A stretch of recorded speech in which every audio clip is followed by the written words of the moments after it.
xibaar yu wér te wóor ca tàng ba abonnez-vous pour ngeen di mën di jot suñuy vidéo. daleen ak jàmm seen chaîne bi di Buzz 221 HD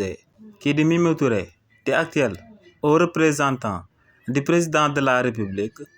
yëkkati nay kàddu dal di tontu Mansour Faye mi nga xam ne daa wax que ne pour l'intérêt supérieur de la nation président Bassirou Diomaye Diakhar Faye dafa war a daal di dàq premier ministre am bii di Ousmane Sonko ba noppi daal di tàllal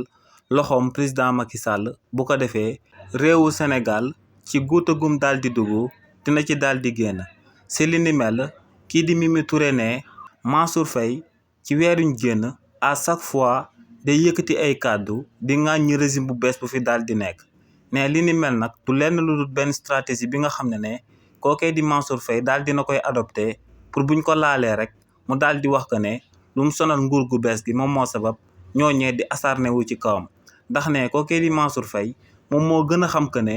ci 1000 milliards Covid 19 yi par la force ci réewu Sénégal dinañ ko ci daal di teg loxo ndax ne ci cooloolee moom si wàllu boppam yëkkati woon na ay kàddu daal di koy jëmale ci kookee di Mansour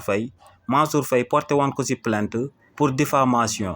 waaye ne ginnaaw ba mu taxawee ci kanamu yoon moom ak Mansour Faye yoonu réewu Sénégal daa waxoon que ne musta diffamé kookee di Mansour Faye te ne daa condamné woon kookee di Mansour Faye au dépens ne li ni mel lu muy tekki rek moom mooy que ne dañoo waxoon kookee di Mansour Faye dafa tardeloon yoon ñàkkloo ko taam nee nag Mansour Faye lu sabab mu daal di tiit moom mooy que ne moom kàddu yu mu yëkkati woon ci rapport Cour des comptes bu ko épinglé woon la ko jëlee woon ne ci biir rapport boobee la yëkkati woon ay kàddu daal di koy teg ci ndodd Mansour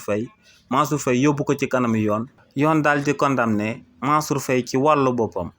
xibaar yu wér te wóor ca tàng ba abonnez-vous pour ngeen di mën di jot suñuy vidéo.